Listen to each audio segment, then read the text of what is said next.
ஓம் சாந்தி. எல்லாம் வல்ல இறைவன் அந்த பரம்பொருள் பரம்பிதா பரமாத்மாவின் குணங்களை மகிமைகளை நாம் பாடுகின்றோம், நினைவு செய்கின்றோம், வழிபாடு செய்கின்றோம். அந்த பரம்பொருளின் குணங்களை பற்றி சிந்திக்கும் பொழுது அவர் அன்பே உருவானவர், உண்மையே கடவுள், அனைத்து நன்மைகளின் ஒரு மொத்த உருவமாகத்தான் அவரை நாம் சொல்றோம். அப்ப அப்பேற்பட்டவருடைய ஒரு நெருக்கத்தை நாம் அனுபவம் செய்ய வேண்டும். அதற்காக தான் பலவிதமான வழிபாடுகளும் தியானமும் ஒவ்வொரு மதத்திலும் பலவிதமாக நமக்கு சொல்லப்பட்டிருக்கின்றன. கடவுளுக்கு அருகில் செல்வதற்கு நாம் முயற்சி செய்ய வேண்டுமா? இல்லை எப்பொழுதுமே கடவுள் நம் கூடவே இருக்கின்றாரா? அதை நாம் அனுபவம் செய்வதில்லையா? இப்படி ஒரு கேள்வி எழுகின்றது. ஒரு முறை முஹம்மது நபிகள் சாலையில் நடந்து கொண்டிருந்தாராம். அவரோடு ஒரு அன்பர் வியாபாரி அவரும் நடந்து கொண்டு சென்று கொண்டிருந்தார். சாலையில் சென்று கொண்டிருக்கும் பொழுது எதிரே அந்த வியாபாரியினுடைய ரொம்ப பழமையான ஒரு எதிரி, வியாபாரத்தில் எதிரின்னு வச்சுக்கோங்களேன். அப்போ அவர் இருவருமே பல காலமான எதிரிகளாக இருந்திருக்கிறார்கள். அவர் எதிரில் வரவே இவர் அமைதியாக அவரை பார்த்து கொண்டே நடந்து வந்துட்டு இருந்தார். அப்ப எதிரில் வந்த அந்த நபர் இவரை பார்த்த உடனே, இந்த வியாபாரியை பார்த்த உடனே கோபம் வந்தது. பழைய சம்பவங்கள்லாம் ஞாபகம் வந்தது. ஞாபகம் அவரை திட்ட ஆரம்பித்தார். இவரும் அமைதியாக இருந்தார். மேலும் திட்ட ஆரம்பிச்சாரு. அவர் இன்னும் அவதூறா பேச ஆரம்பிச்சார். அப்ப அவ்வளோ நேரம் கொஞ்சம் அமைதியா இருந்த அந்த வியாபாரி அவருக்கு கோபம் வந்துருச்சு. கோபம் இவரும் திட்ட ஆரம்பிச்சார். ஒரே சப்தம். முஹம்மது நபிகள் எப்பொழுது இவர் திட்ட ஆரம்பிச்சாரோ அவரை, முஹம்மது நபிகள் அங்கிருந்து நகர்ந்து முன்னேறி நடந்து செல்ல ஆரம்பிச்சிட்டார். அப்ப இதை பார்த்துட்டு இருந்த வியாபாரி அவருடைய சண்டையை நிறுத்திட்டு வேகமாக நபிகள் நாயகத்திற்கு பின்னால் சென்றார். சென்று அவரிடம் போய், இப்பேற்பட்ட ஒரு துஷ்டனிடம் என்னை தனியா விட்டுட்டு போறீங்களே, இது உங்களுக்கே நல்லா இருக்கா? எனக்கு நீங்க உதவ வேண்டாமா அப்படின்னு கேட்டார். அப்ப நபிகள் சொன்னாராம், நீ முதலில் அவன் உன்னை அவதூறு செய்யும் பொழுது, திட்டும் பொழுது நீ அமைதியாக இருந்தாய், பொறுமையாக அதை கேட்டுக்கொண்டு சகித்துக்கொண்டு நின்று கொண்டு இருந்தாய். அந்த நேரத்தில் உன்னை சுற்றி 10 புனித தேவதைகள் இருந்தனர். மேலும் அல்லாஹ்வினுடைய ஆசியும் அந்த அருளும் உன் கூடவே இருந்தது. எப்பொழுது நீ கோபத்தில் ஆவேசத்தில் எதிரில் இருப்பவனை நீ தாக்கி பேச ஆரம்பித்தாயோ, அவனை திட்ட ஆரம்பித்தாயோ, நிந்திக்க ஆரம்பித்தாயோ, அவதூறு பேச ஆரம்பித்தாயோ, அப்பொழுது அந்த புனிதர்கள் அனைவரும் விலகி சென்று விட்டனர். மேலும் அல்லாஹ்வினுடைய ஆசியும் உன்னிடமிருந்து விலகி சென்று விட்டது. அப்பேற்பட்ட இடத்தில் நான் எவ்வாறு நிற்பேன்?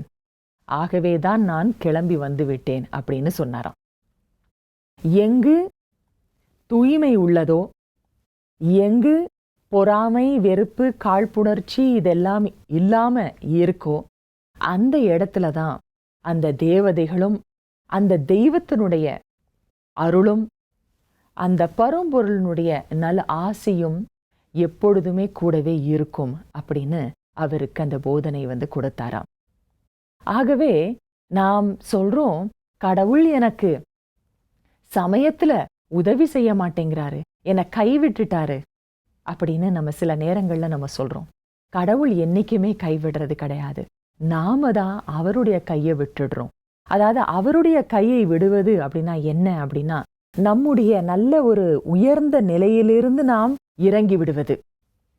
கடவுளை போன்ற அந்த அற்புதமான அந்த உயர்ந்த உணர்வுகள், அந்த தூய உணர்வுகள்லிருந்து நாம் இறங்கி விடுகிறோம் என்றால் அதுதான் கடவுளிடமிருந்து நாம் விடுபட்டு விடுவதாக அர்த்தம். அவர் என்னைக்குமே கைவிடுவதில்லை. நாம தான் கைவிட்டுறோம்.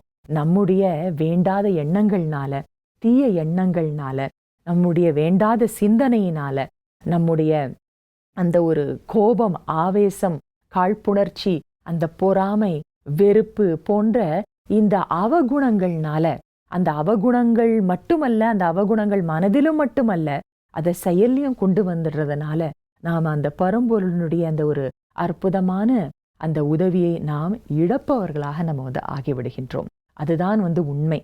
ஆகவே நமக்குள்ள எவ்வளவு தூரம் நம்முடைய குணங்களை, அதாவது நம் அனைவருடைய உண்மையான குணமே என்னன்னு கேட்டீங்கன்னா அன்புதான். அன்புதான் நம்முடைய உண்மையான குணம். அமைதிதான் நம்முடைய உண்மையான குணம். அந்த தூய்மை, கருணை தான் நம்முடைய உண்மையான குணமே. ஆகவே நம்முடைய உண்மையான குணங்களான இந்த அற்புதமான தெய்வீக தன்மைகளை நாம் உறுதியாக நம்ம வைத்துக் கொள்ளும் பொழுது எந்த சூழ்நிலையிலும், எதிரில் இருக்கிறவங்களா இருக்கலாம், இல்ல சம்பவங்களா இருக்கலாம், இல்ல சூழ்நிலைகளா இருக்கலாம், அது நம்முடைய குணங்களை சோதிக்கிற மாதிரி வரும். ஆனாலும் நான் அந்த தெய்வீக குணங்களை நான் விடுவதில்லை அப்படின்னு அதுல எப்ப நான் உறுதியாக இருக்கிறேனோ, அப்ப தானாகவே அந்த பரம்பொருள் எனக்கு துணையிலேயே இருக்கின்றார்.